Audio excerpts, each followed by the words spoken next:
Welcome back to the Tech Leaders Talk podcast, where experts and leaders in the wide world of IT discuss the industry and hard-earned career wisdom with your host, Barry Newkirk. Today's guest is Keith Werner. Keith was appointed as the Vice President for Information Technology and Chief Information Officer for the UNC System Office in 2018.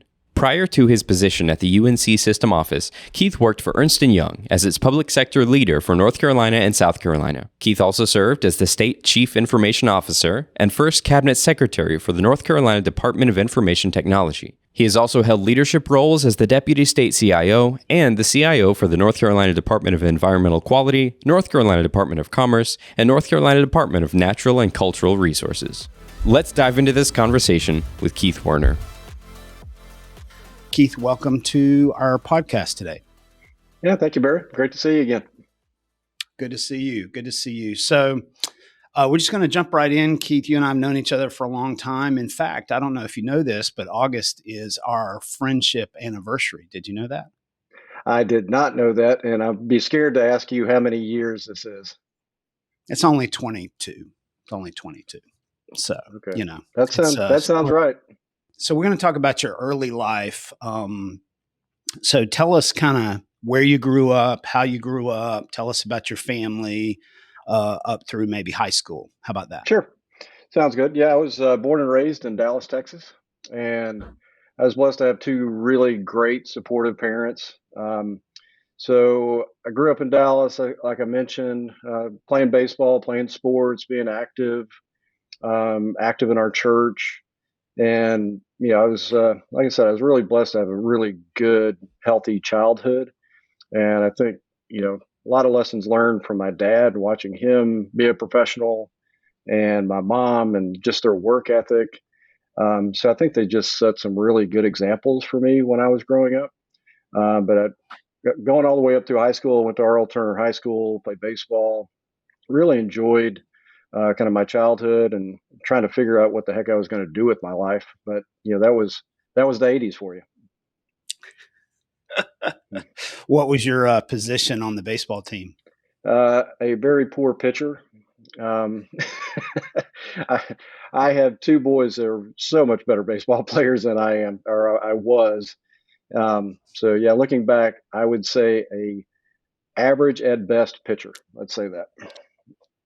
All right. So I grew up playing baseball too. I think that was the 70s and the 80s thing, at least the way I grew up in South Carolina. So what was your go-to pitch? Curveball. Certainly wasn't my fastball. If I had a fastball, I may have been able to do something. But when you're topping out at like 80, there's not a lot of call for guys that are 5'11" throwing 80 miles an hour. Although, curveball as a ninth grader, that's saying something. That's a hard pitch to, that's good. Well, you talked about your parents and you learned a lot of lessons from them. So let's explore that. Did you have your only child? You have siblings? Tell us about your family life. So only child. My dad was an installation supervisor for what eventually became Lucent Technologies, but he worked under the banner of Western Electric for 36 years, I believe, in total. So he had multiple offices throughout the Dallas-Fort Worth area that he was responsible for, 2 shifts. So he had a night shift and a day shift. So watching him get up at 3 o'clock in the morning to check on his night shift, out the door by 5 o'clock to catch them as they were leaving their night shift and talk to the incoming day shift. I rarely remember Dad even being there when I woke up in the morning. That's how early he was up and gone. My mom was an executive assistant for the CFO of Cigna for several years, probably upwards of 15 or 16 years. So she was the master word processor before that was probably even a known thing. But she was fantastic. So I got a really good balance with my parents. My dad was really good, as you can imagine, being more or less an engineer of, math and science. My mom was really good with, the English and grammar side of things. So, I always had good tutors in my house as I was going through my early education. Well, that's, I am not an only child, but often wonder, is that a blessing or a curse? Because you can't escape. You can't blame it on your brother or your sister. I was really good about blaming stuff on my little brother. Mm. Yeah, I never had that luxury. So I guess I could blame it on the dog, but that rarely worked. And no, I was, I get that question a lot about, would you like to have had siblings? Mm. I didn't know any different, right? So it was perfectly fine with me. So you left high school and you went to North Texas, or you went to community college beforehand, right? Yeah, I was actually, it's a bit of a journey getting to North Texas. I went to Tyler Junior College, where both my parents went, and where my Oh, grandparents lived. So I was able to kind of help my grandfather on his farm a little bit while I was going to college, and spent my first couple of years going the junior college route, and then I launched over to the University of North Texas. Um, little story there. I went to college thinking I was going to be an accountant, largely because mm, my dad thought I would be a really good accountant. And then I took my first accounting class, and I realized that maybe I shouldn't be an accountant. Um, me too. so, so I was a bit of a journey trying to figure out really what I wanted to study and be.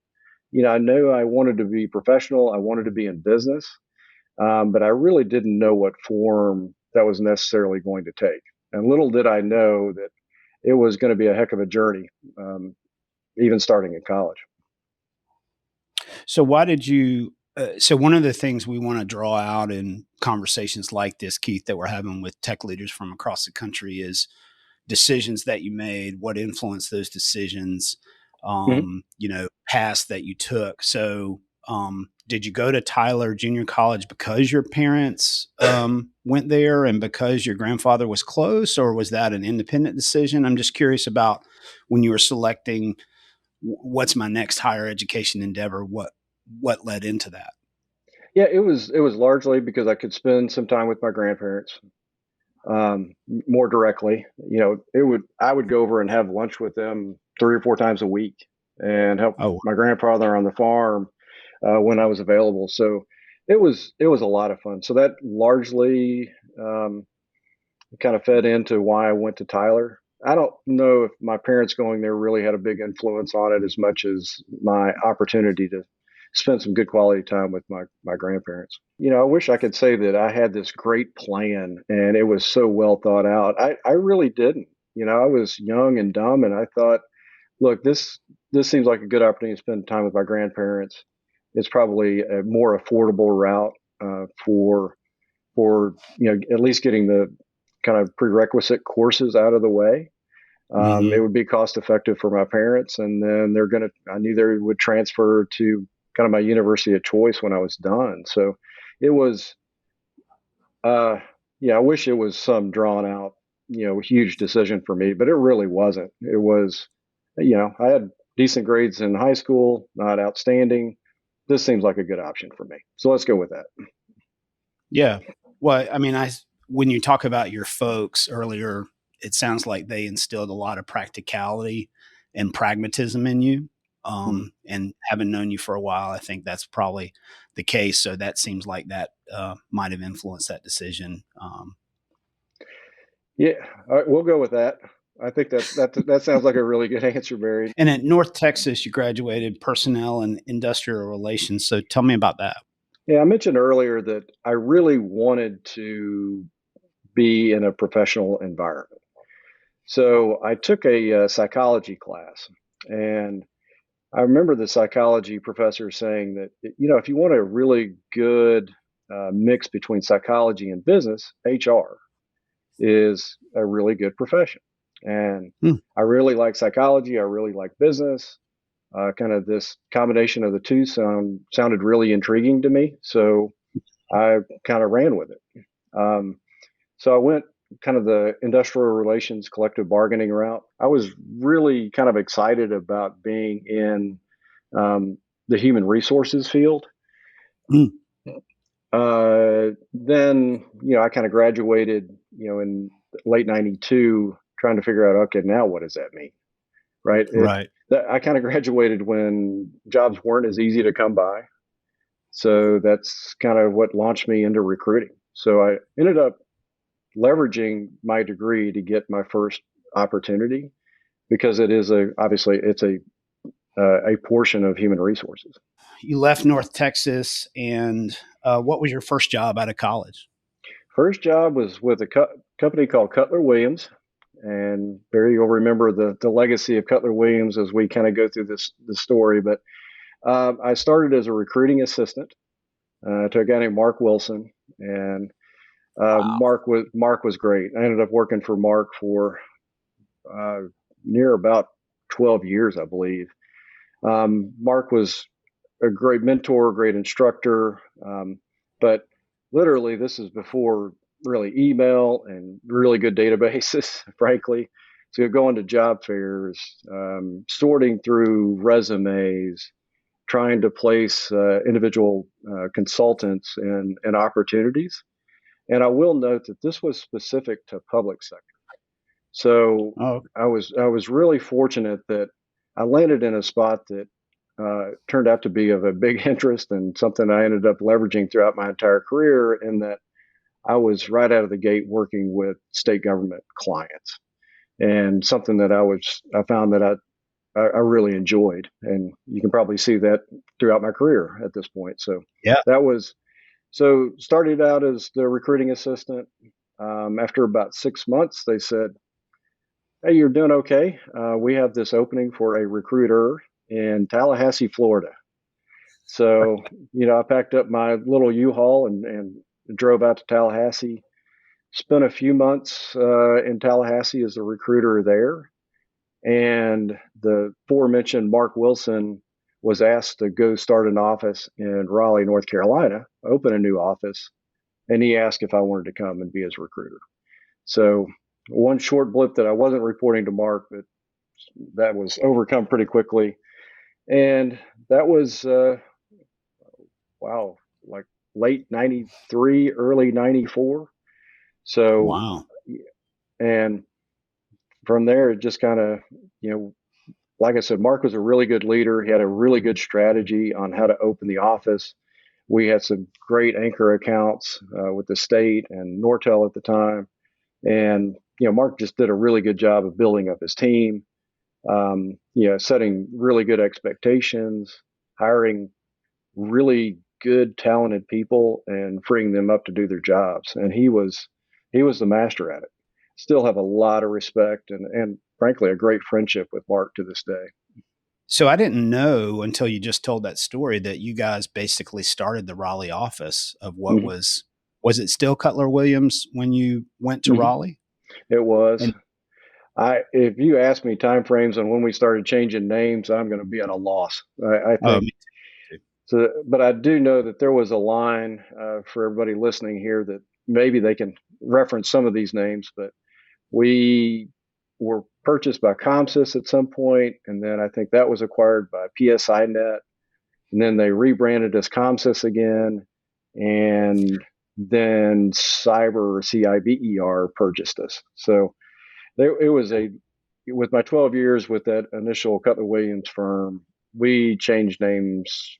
I used to have a collection of business cards with all of those transitions. I probably should have kept them. It would have been an Yeah. interesting graphic. Yeah. Wasn't Metamore in there somewhere? Metamore was in there. That's right. I think wasn't that after the PSINet? I think it was. Yeah. Yeah. Because when I got hired in 2000, I was PSINet. But I think I came to you one time because Keith was my boss. And I came to him one time and I said, I can't keep switching these business cards. So on my expense report, I went to Kinko's and got my own business cards and just said Barry Newkirk, IT consultant or something. I swear to God. And because every 2 months I get new, Barry, you can't use this business card every 2 months. And I was like, no, I ain't doing this. I ain't doing this. And totally true. I remember, I've got several Barry stories. That is one that I do remember. And so eventually you rose to vice president, area director, public sector business development. Tell us about the transition. I know you started as a recruiting assistant, you went up to recruiter. Mm-hmm. Tell us about moving into leadership. That's something that would be very important to our listeners. Yeah, it was. Let me step back. Recruiting was a really good learning environment for me, right? I was not uh, uh, really an IT guy. Wasn't didn't come out of school as a network guy or a coder or database guy. I really was kind of a novice when it came to IT, and I certainly didn't understand all the nomenclature and acronyms that were thrown at us back in the day. There was a lot of mainframe acronyms, as you will recall, Barry. Um, Mhm. so that really gave me a really good basis of trying to figure out how all of these technologies fit together. What did they do? What were these uh, consultants doing? Working with clients to figure out what they needed done and gathering requirements and Mhm. frankly meeting customer expectations. So Sure. so recruiting was a really good kind of foundational element of my career. Um, but I was able to um, kind of move from recruiting into sales. So again, sales supporting the state of North Carolina, and then I think I took on South Carolina, the state of South Carolina, Mhm. and then I moved into more of a sales management role. And that's when I believe you and I connected is when I was initially moving into that role, and I had a lot Mhm. to learn. I mean, I had really good examples, great mentors throughout the process. Mark being one. I had others that were certainly integral throughout my early career. Um, but you still have to live it and learn it, right? And I Mhm. think leadership is certainly in that realm. So I stepped into kind of the sales management role and enjoyed it. And I think we were doing pretty well. And Mark was certainly doing really well and was a star. And they asked him to go to Dallas, where he was from, to run that office. Mhm. And so we had some transitions there. Ended up taking on more of a VP of business development role. And then that led to some practice leadership. I ran a transportation practice for a while, more so on the motor vehicle side, motor vehicle applications. Um, Mhm. and then they asked me to run the office for a while, and then they moved me to Chicago because I had worked in this, merging a bunch of offices together. This is that period of, mergers and acquisitions were happening every minute. And of course, Yep. the name changes, as you referenced before. So I got some of that experience in Raleigh. They wanted to leverage that experience in Chicago. So I went to Chicago for a little while, running that office as the VP. And let's just say I was ready to move back into, to Raleigh. And my family was anxious to move back. So kind of took a step back and took on more of a business development role here in Raleigh. And then started to make a few changes throughout my career. After spending 12 years with one firm, not that I was getting antsy or was unhappy, but I think I was ready for a change. Mhm. Mhm.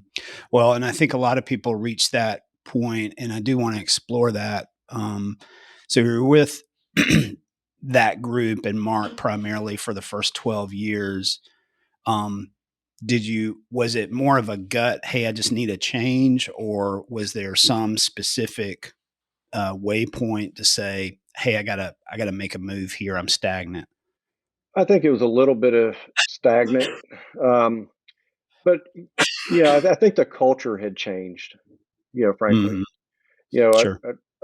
the public sector group at the former Cutler Williams, whatever we were at the time, was helmed by a guy named Ed Burns, and Ed was, Barry, as you'll recall, was just uh, a one of a kind, uh, Yep. just great relationship builder, just empowering, great supporter, and just ran a fantastic business unit. And his role didn't seem to quite be the same. The organization that we were working for, after all those changes, didn't quite seem to be the same. Right. And my role in it didn't quite seem to be the same. So I think that's kind of what prompted me. I think at the time, trying to go back in my memory, I don't believe I was necessarily looking for anything, but an Mhm. opportunity came my way, and it happened to be with Gartner.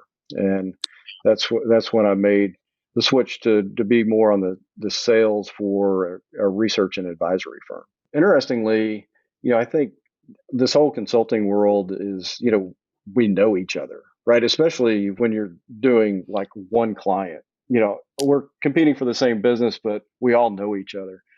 So I think the Gartner thing came to me that Gartner had reached out to one of my competitors, and he's like, I'm not that interested, but you got to talk to Keith.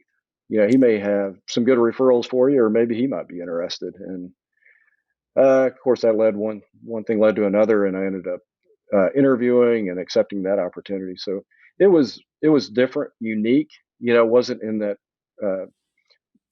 typical consulting realm. Like we were so accustomed to, Barry. Mm-hmm. So just a little bit of a new challenge for me. And you were there a little over a year, and then you went to L1 Identity. Yeah, that was. I enjoyed my time at Gartner. I had a really weird geography at the time. Gartner is a fantastic firm. Everybody's familiar with Gartner. Sure. I got a call. This is one of these, recruiting calls from somebody that I'd worked with at Cyber, saying, "Hey, I went to work here. It's a great environment. Would you talk to their leadership? Maybe a good opportunity for you." I was like, sure, why not?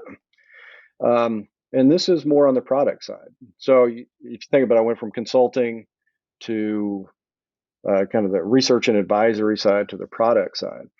And L1, and I don't know what their name is now, but they design and manufacture driver's licenses and all the back end technology. So it was interesting. It was fascinating. And I mentioned earlier that I run a transportation practice for a period of time when I was at Cyber. So I'd gotten pretty familiar with motor vehicle systems. And so, it was a good match for me and my background. And I was kind of excited on the kind of the product side to see what that looked like. And did you have nationwide responsibility, Keith, at L1, or was that a region of the country, or how did that break out? It was regional. So I was kind of southeast over to Texas, minus a couple of states. All of these firms have weird geographies. They don't always make sense, but I think there was some pre-existing relationships with a couple, like in Alabama, Mississippi, I believe. But I had Texas and Louisiana, and then kind of skip a couple of states. I did not have Florida. Had Georgia, North Carolina, South Carolina. So I'm going to press on a point here before we go to the next one. So you have been in leadership at Cyber in various capacities. You went back into a business development role. At Gartner, you were an senior account executive, and L1, you're regional director. Did you miss leadership? I did.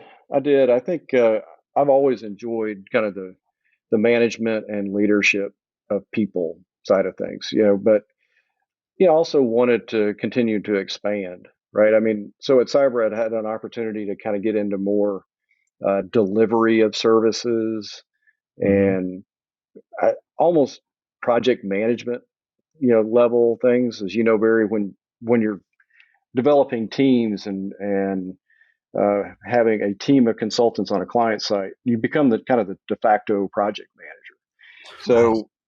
So I like that, and I wanted to leverage more of that. So on the Gartner side, it was a good opportunity to learn. I mean, they're a research and advisory firm, right? So the knowledge that you get from just being in that environment and working with their analysts and the analyst calls with customers was just fascinating to me, just being a part of those conversations.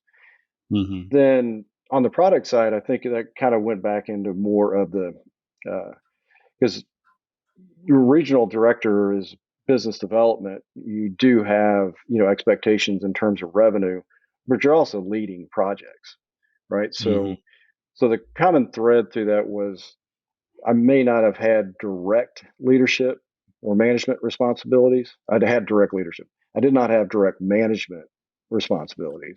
However, I was still leading teams. So I think that kind of pacified my desire to kind of work within that team structure. Yeah.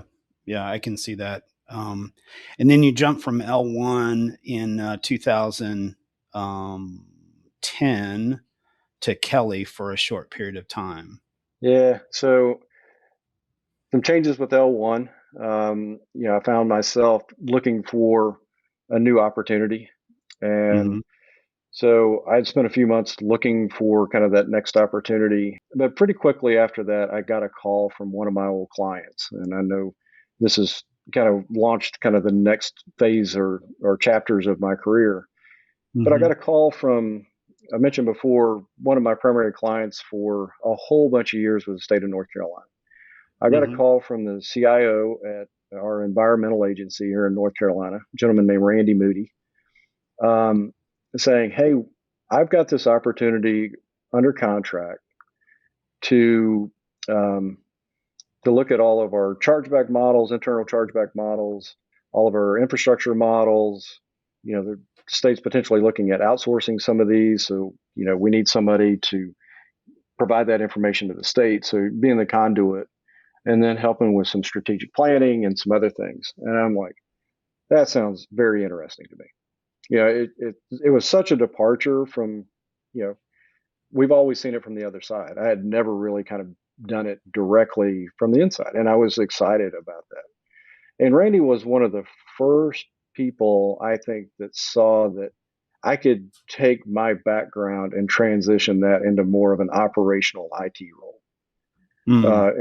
And so I was very fortunate to have him not only recognize that, but support me in doing that, and then position me for when he got a position created as a deputy CIO. I was able to successfully interview for that. So that's kind of what got me into this, the other side of the public sector realm, which is actually working for the state. Yeah. So would you say that he kind of ushered you onto the other side of the table as a day-to-day government employee, for lack of a better term? No doubt. Yeah. That's he awesome. He was nearing the end of his career, but I think he may have seen some things in me that maybe I didn't even see. And how some of my skills and background could actually be leveraged in roles like that. How often do we really get a chance to think that way? And how often do somebody in your career progression actually does that? More than we think.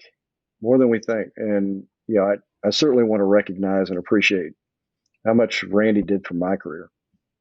You became IT director and then CIO. Is that correct?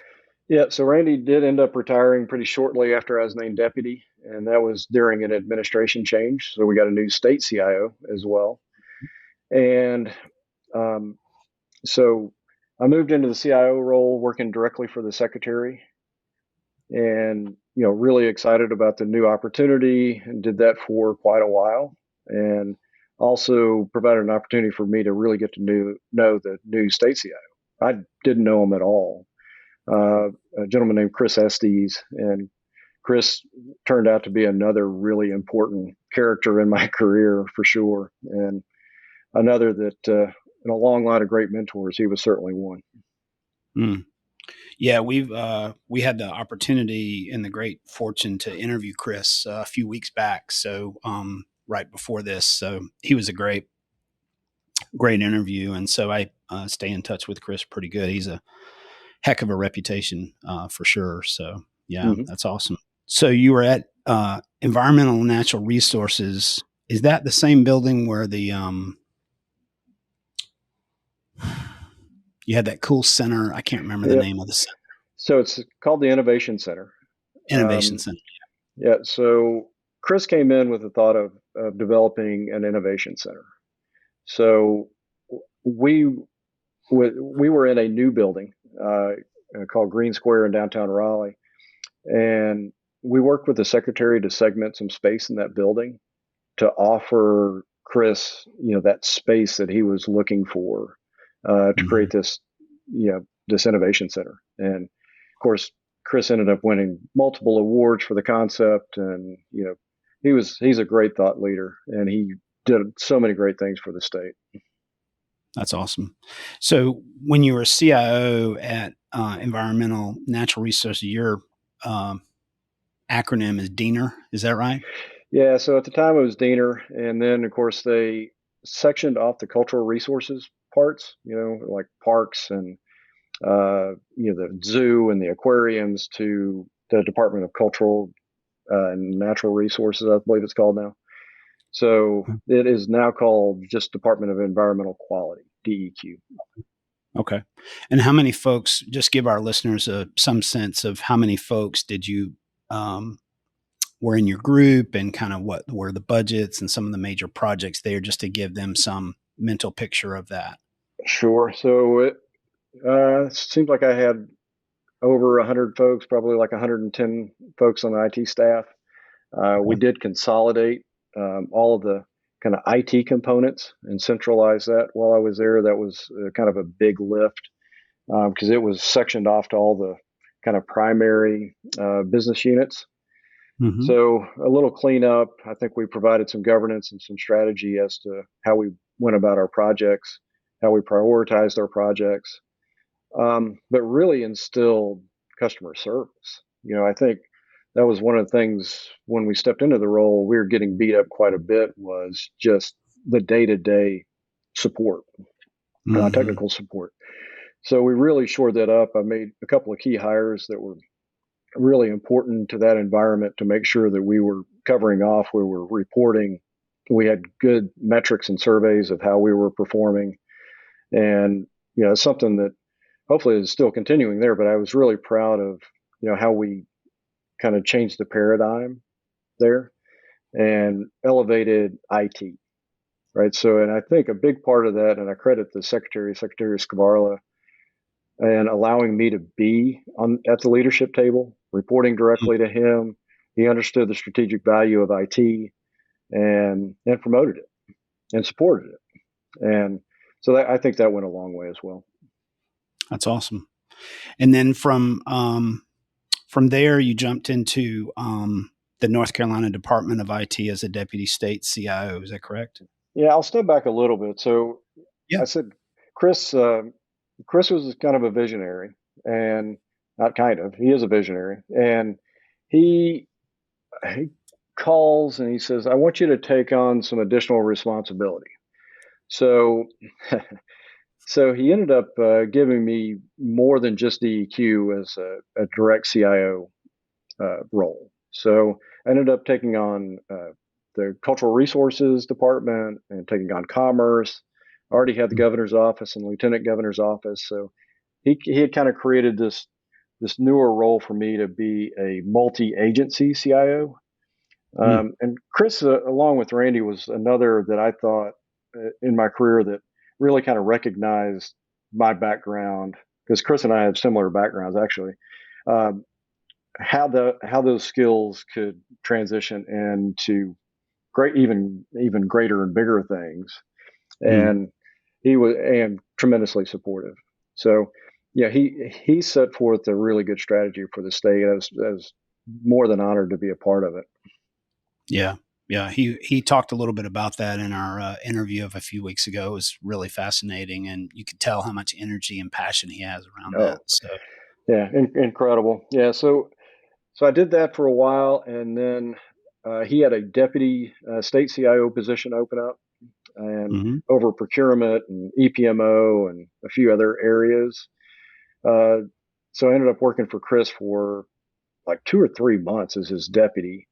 And then he calls me in his office right before Thanksgiving one year, and he says, I'm resigning. I have offered your name as the interim state CIO. Congratulations. So no designs on ever being the state CIO, no designs on that being a part of my journey. But, I think, again, Chris was a great supporter of mine. And like I said about Mark earlier, he's still a great friend of mine. I wonder in hearing you talk about some of these stops, which you and I've interacted a number of years in various places that we've both been kind of, have you ever applied for a job? I mean, it seems like everybody's just calling you. Hey, Keith, I got this gig for you. Hey, Keith, I got this gig for you. Hey, Keith, I got this gig for you. Yeah, let's see. Yes. So I did have to apply for the deputy CIO position at Diener. It was a competitive hire. Sure. But in the state of North Carolina, there are policy exempt positions that you can appoint. And Sure. so I have been fortunate that most of these stops have been policy exempt, that I could be placed in without an interview process. But the last is my current position at the UNC System Office. That was a outside search firm. There's certainly no guarantees that I would get the job. Went through the process just like everybody else, and yeah, that was a real interview process. I think where you and I are similar is that we both value those relationships, appreciate those relationships, but they're genuine. Yeah. I'm not putting on any fronts. I enjoy interacting with people. Yeah. Yeah. Well, authenticity is a big word for me, and that's a thing that I just carry through. And I was having a conversation with somebody yesterday and said, you're just authentic, Barry. Good, bad, and ugly. He said raw and unfinished. You're just authentic. And I'm like, well, that's what I want to be. So I'm cool with that. So yeah. Yeah. I remember when I was state CIO, I attended a meeting with the lady that was covering off on our consolidation, right? So she was the program manager. And I had to speak, and then we came out of there, and she's like, I figured it out. I'm like, what did you figure out? And she said, what your superpower is. I was like, I have a superpower. I can't wait to hear what this is. This may not be good. And she said, you're genuine. And that was probably the best compliment that I've ever received from anybody. But it also means a lot to me, because I don't do anything for the sake of doing it. I really do want to be genuine.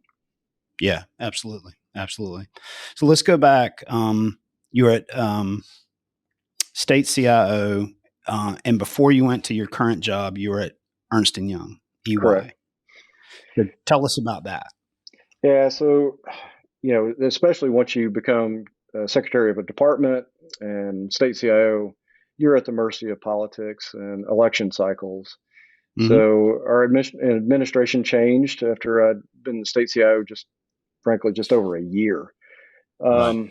So I worked for about a month under the new administration, and that's when you get that call that says your services are no longer needed. And I had been talking with EY for a while, highly respected firm. I really enjoyed their people. It just seemed like a nice transition. So I had interviewed with them, suspecting that I was going to be transitioned out. So, the handwriting was on the wall. So I teed that up. So I was able to start with EY about a week after I left the state. And, really good firm, and working with the state of North Carolina and working cybersecurity related things. It was a really good opportunity.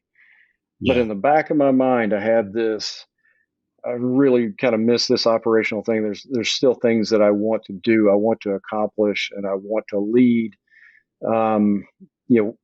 Is there a logical next step? And I started hearing whispers that there may be this UNC System Office CIO position open back up.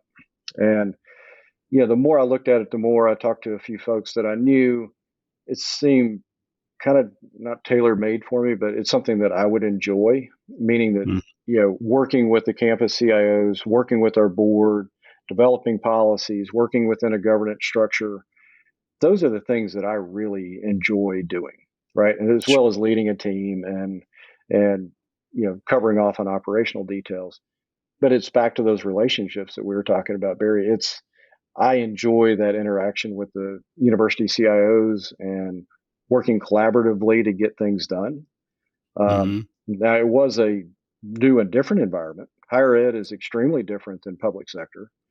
Sure. And the role that Chris and I had as state CIO is certainly more command and control. Higher education is more collaborative, governance. But that's okay. You can still get things accomplished, but it was a learning curve for me. You started there in early 2018 at the UNC System Office. And then 2 years later, our friend COVID came calling. And I know that's been talked to death, and I get all that, but I still think it's interesting, particularly from your perspective. how did you guys handle all that with all the colleges? And I mean, you're talking hundreds of thousands of students, I'm assuming, and thousands upon thousands of staff and faculty and all that. Yeah, I think by and large, all the universities did it well. Now, I will say, for the record, all the universities run pretty independently. They're Mm. architected differently, they're run independently, and we provide some oversight. Yeah, so my perspective is more that the system office itself, and then I've been serving as the interim for the North Carolina School of Science and Math, which is a residential high school, as Mm-hmm. their interim CIO for the last 2.5 years. So I started right before COVID started. So that was probably my best perspective. But I think what I've heard most was we were a lot more ready than we thought we were, or would have even predicted. We Mm-hmm. managed, we improved. But I think the biggest outcome that I hear pretty consistently is it has raised the value of IT discussion with all the Absolutely. institutions. And I think now, leadership sees how integral IT is, can be, should be. And I Mm-hmm. think that is continued to carry through. I certainly see it at the School of Science and Math. I mean, it was the praise that was heaped on IT was really encouraging because, I think we all saw IT was working really, really hard, especially in the early stages of COVID. Well, Absolutely. that may have been transparent before COVID, but it was front and center as COVID started, and it was recognized and appreciated.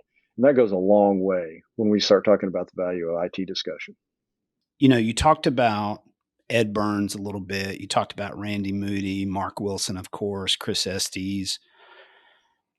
Is there any through line? Is there any um, major theme among those folks or other folks? You talked about your parents and their Hmm. leadership of you, things you learned from them that may be a common characteristic. I think all of them are relationship builders at heart, Mm. and very customer service oriented people. Mm. I think if you really thought about it for your career too, Barry, there's so many influences. You named a Yep. handful for me. There's 10 others, and I think especially early on in my career, I was very open to learning and Mm. and wanted to be a sponge. Obviously, I needed to produce, but I did recognize that I could learn from really, really talented people. I want to give a quick story because I want to mention this person by name too. Very early in Mm. my career, I was working for Mark Wilson, and Mark was very successful. As a young recruiting assistant, there was a guy named Jack Sparks that worked in our office. No reporting structure where I reported to him. I wasn't supporting him in any way, but he's probably 5 or 10 years out from retirement, so our age difference was pretty great.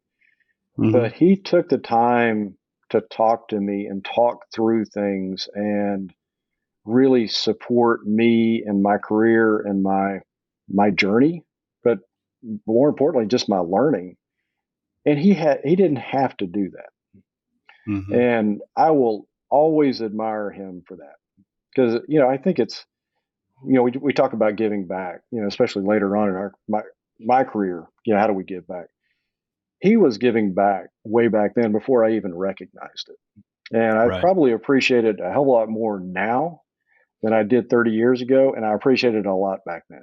Right. Yeah. So Jack Sparks was a big part of my career. But common themes, back to your original question, um, there's a lot, but there's also a lot of differences. And I wanted to point this out too.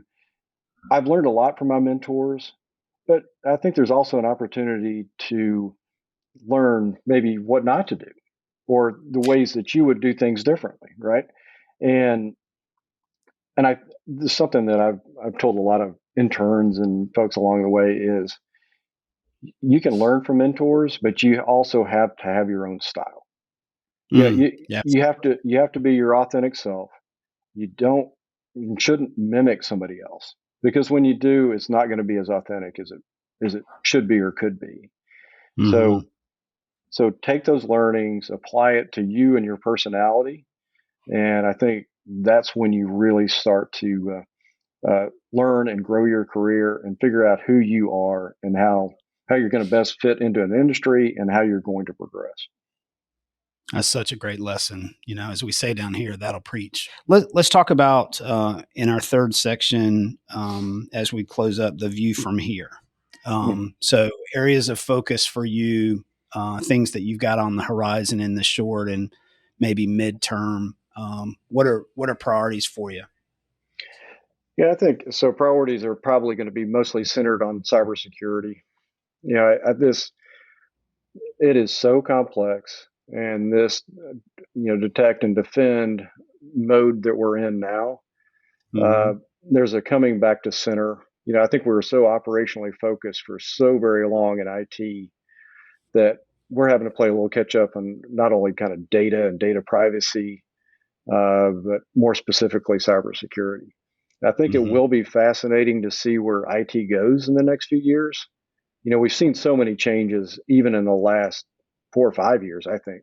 Chief data officers, chief privacy officers, cybersecurity, specifically CISOs that I think are becoming more and more peers to CIOs in a lot of ways. The profile for CISOs have changed considerably in the last 4 or 5 years. And the demand for CISOs, I think, is incredible. So I think structure of IT is going to be interesting in the next few years and how that transpires. But how do we keep people trained, retain them, have a healthy enough culture that they don't want to look and don't want to leave, especially now that remote is such an option. How much does remote become part of the equation or stay part of the equation? I think is going to be really interesting questions. Somebody in Greenville, South Carolina that can work remotely for somebody in Chicago, that opened up a lot of different possibilities, right? And I think when those possibilities open up, rates and salaries go up. So there's a lot, I think, that's going to transpire over the next few years that I'm not nearly smart enough to figure out what they all are, but it's going to be fascinating. And I'll be retired when most of it actually hits, I think so. Well, yeah, there's a lot of dynamic things happening in that space. In fact, we have a client in the greater Raleigh area that is 100% remote. They have 1,000 employees, and we've hired people for them in the last 4 months from Salt Lake and Colorado and Maryland. And they're just like, we'll pay these people great. We'll give them a great setup. They've got it dialed in, as they say, and they never have to come to North Carolina to meet with them. And so it's opened up the door for just so much. So it's really, for me, used to be in the office 5 days a week all the time. When I started my IT career, it's a whole different game. So for you personally with your organization, I mean, what are some things? Are there leadership initiatives? You talked about retention and training and that kind of thing. Are there things that, hey, I want to get these things done besides the functional technology stuff that we talked about a second ago? Yeah, from my seat, I want to make sure that we are getting all of our institutions to common baselines for cybersecurity. This is not a one and done thing with cybersecurity. So I'm going to say that a lot over the next, probably until I retire. There's going to be a lot of focus on finding that right balance between operations and security, finding the right balance on compliance versus true security. I'll say true security. So there's going to be a lot of needed attention when it comes to that, and it's going to need direct leadership. But we also got to keep the trains running, right? So it will continue to be an interesting balance, and I think we'll get there. And then of course you layer on all the typical things that you're going to hear is data. What do we do with our data? What does our cloud strategy look like? So there's some really big ticket items in there as well, but ERP, is there an ERP transition in our future? Everybody's got to be thinking about these things. I'm not saying there is, but it's things that we have to keep an eye on, and we'll continue to do those. So, yeah, it's kind of a really interesting balance between where we go, kind of more from the innovation side versus how do we keep it secure. Started your career in corporate or commercial side, supporting government, and then now you're working for the UNC System Office. So, what is your commercial experience in the various roles that you had? What does that provide to you now that you're on the other side of the table, like we talked about? At the end of the day, I don't think it's that much different. I think everybody makes a big deal about, hey, it's public sector versus commercial. I think I've worked with some really talented folks on the commercial side. I've also worked with some really talented, brilliant people on the state government and higher ed side. I just think the structures are different, right? I think the speed of decision making may be a little bit quicker on the commercial side. I think on state government side, I think it is certainly more kind of governed decision making. A lot more committees and work groups to come up with the right, studies to come up with the right decisions. I think commercial may be a little bit more willing to take a risk, right, and make a quick decision. Fail fast, approach to innovation. And I think that's where Chris was going with the Innovation Center, is trying to move that needle to where we could be innovative, we could fail, and we could celebrate failure, learning from those failures and move on, which was a key tenet of the Innovation Center. We're getting there, right? And I think that, that gap is closing, but I don't think there's as many differences as most people think, right? It's, I've enjoyed working in both environments, but I really do enjoy state government and now the university system. That's a great, unique perspective. So let's transition as we end up. I know you talked about some of your influences earlier. So tell me about giving back and how you want to help the community, the next generation. You talked about interns. What's Keith Werner's perspective on that as you are at the place where you can affect some change in the organization that you lead? Yeah, I think it's a great question, and it's a tough one. I think we all look for opportunities where we can give back, but I think the best way for me is to work with young upcoming IT professionals, provide advice, and hopefully, in a small part, doing this podcast is a way of giving back to maybe some of those younger IT professionals that are entering into their career. And I enjoy just sitting down and talking about career path. Do you go the CTO route? Do you go the CIO route? Do you go the CISO route? Right? Because that's new. Now we got chief data officer, chief privacy officer. So we all have all of these roles. So being intentional about where you want to go with your career. So back to your question, I think the best way I can give back is continuing to talk to, IT professionals, aspiring leaders in the IT world. And usually that's interns, that's, folks that I get an opportunity to speak in front of. I really enjoy doing that. I think it's, hopefully it helps them kind of think and be intentional about where they want to go. But it's tough. Outside of giving kind of professionally, I think that I coached baseball for several years, and that was something I tremendously enjoyed. And I would encourage, people that are looking for those leadership roles to take on some responsibilities in the community, lead initiatives within the community. It is a great way to learn and grow, which also improves your professional leadership, right? Dealing with, kids as you coach and dealing with the parents of those kids. I learned some great lessons from those environments. And it's fun. Well, anything else you want to share with our listeners before we kind of wrap up this afternoon, I guess now? I can't think of anything, Barry. I think you asked a lot of really good questions, and hopefully this is helpful to those listening. Well, I certainly appreciate your time, and you're one of those mentors for me. And Keith Werner, thank you for being part of Tech Leaders Talk, and we will look forward to following your career going forward. Thank you. Thanks, Barry. Great talking to you. Thanks for joining us today on the Tech Leaders Talk podcast. Learn more about our show at techleaderstalkpodcast.com and follow us on social media. We are Tech Leaders Talk Podcast on Instagram, Facebook, and LinkedIn. And we're on Twitter at TechLeadersPod. Subscribe to our show wherever you get podcasts. And please share this episode with at least one person in your life who would benefit. Until next time, Tech Leaders, keep talking.